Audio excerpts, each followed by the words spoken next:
Good morning, teachers and students. My name is Rohan. And my name is Hiram. Okay, today is Tuesday, April 23rd, 2019. The main menu at lunch is chicken enchiladas. Not the enchiladas. They're coming. Run! Well, anyway, when do gorillas fall from the sky? I don't know when. During April showers. Ha! Funny.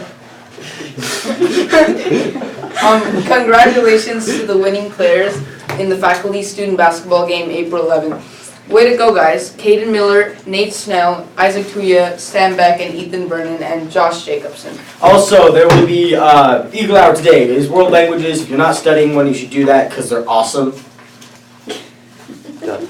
Turn the time over to Miss Sabrakis. Not Mr. Brackis.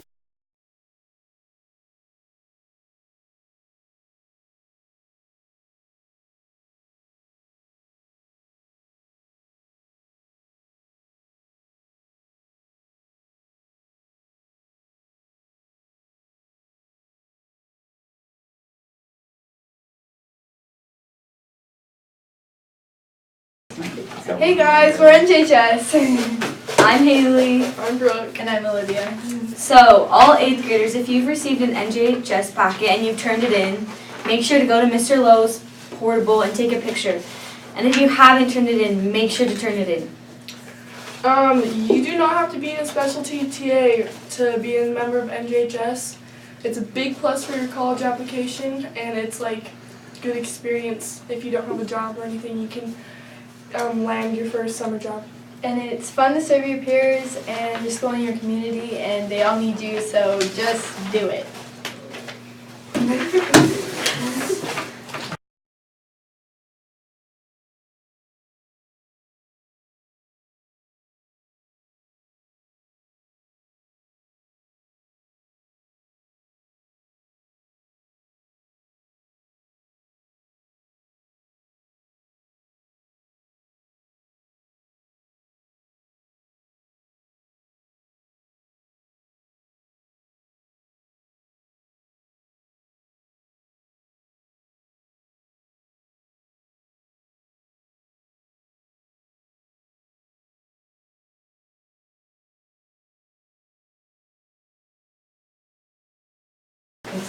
Hi, we're Soar. I'm Olivia. And I'm Wyatt.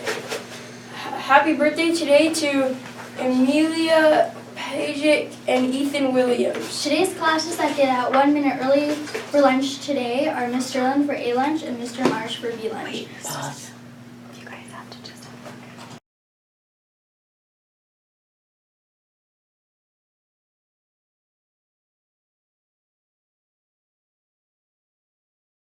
Okay, hi, we're Soar. I'm Olivia. And I'm Wyatt. Happy birthday today to Amelia Pajic and Ethan Williams. Today's classes that get out 1 minute early for lunch today are Miss Sterling for A lunch and Mr. Marsh for B lunch. Turn the time over to Mr. Silvestre. All right.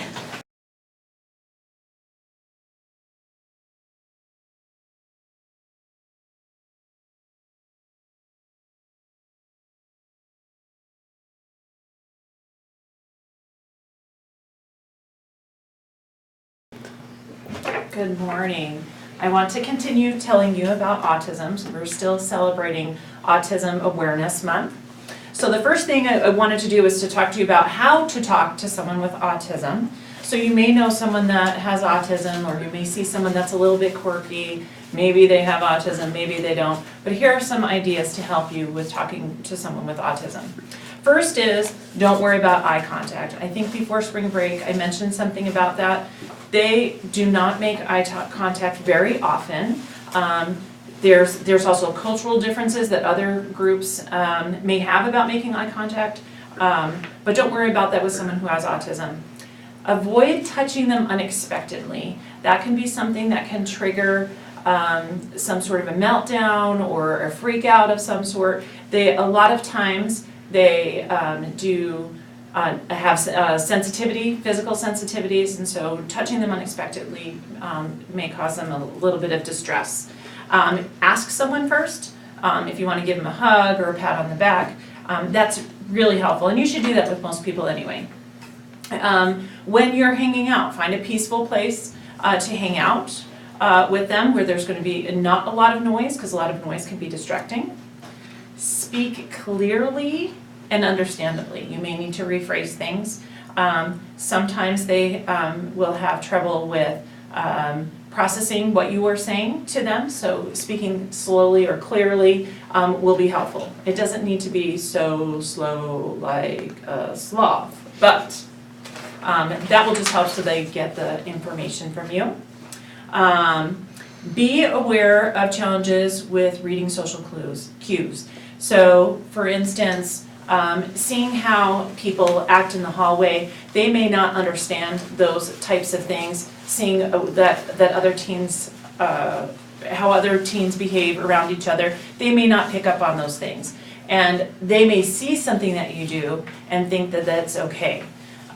So if you're swearing with your friends, they may not be able to transfer that as, you don't swear in front of your parents, kind of thing. So that's something that they may not be able to pick up on. Know that you could witness a meltdown or a shutdown.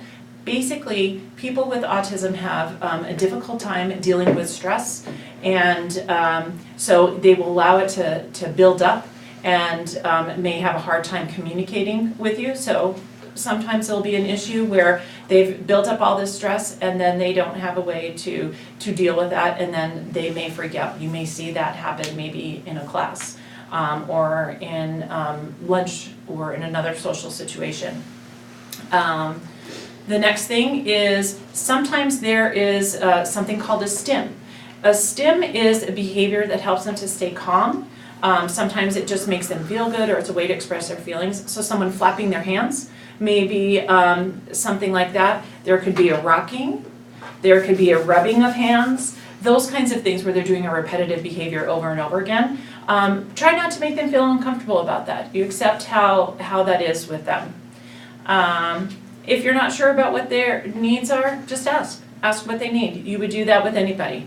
And that is all I have for you. Those are some ideas of talking with someone with autism, or if you encounter someone that you think may have autism, these are some helpful hints to help you to deal with them and to have a good relationship with them.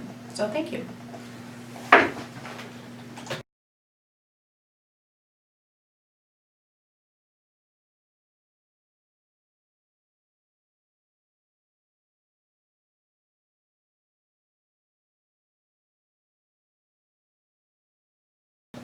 Why, Miss Fish, what do you have there? I have my green bowl that's going to announce our winners from the perfect attendance before spring break. So the week of spring breaks, we will be drawing 2 winners. Okay, that will was help good. me. Yeah, 85 entries. No. 85 entries of Oh. classes that had perfect Good attendance. job, guys. And on time. That is awesome. So we love celebrating you. We love bringing around awards.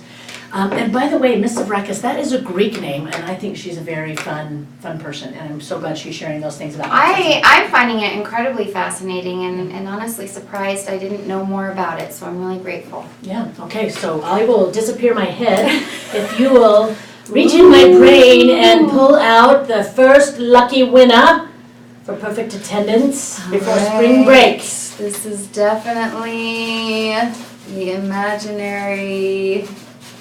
How many do I get? One? Just one. Okay, one. All right, and the winner is Miss Curtis. Miss Curtis, perfect attendance. Curtis. TA, it's your TA class that has been perfect attendance. We will be by with your prizes.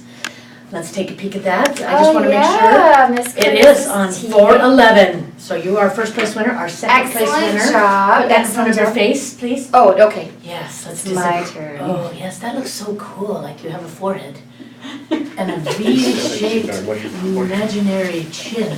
All right. All right, and the second place winner for perfect attendance before spring break, Mr. Monson, third period. Whoop, whoop. Oh, Mr. Monson. That's right. It's your third period. All right, well done. But let's read our Eagle of the Day. I love this student. I will read it proudly, without my head. I'll have just my mouth showing, or this will be good. Okay. Today's Eagle of the Day is Megan Sadlier. Megan is a great student. She is funny and hardworking. She's always happy to be in my class and thanks me each day as she leaves. Thank you, Megan. Please go to the main office to pick up your certificate and reward. So congratulations. Great We're off job, to a great Megan. Go, Megan. We've got some winners. Whoop, whoop, whoop, whoop. All right. We have 27 days left of school, guys. Counting today. Shut the front door. I know. Your head to just disappear. I know. It's just like, oh my gosh.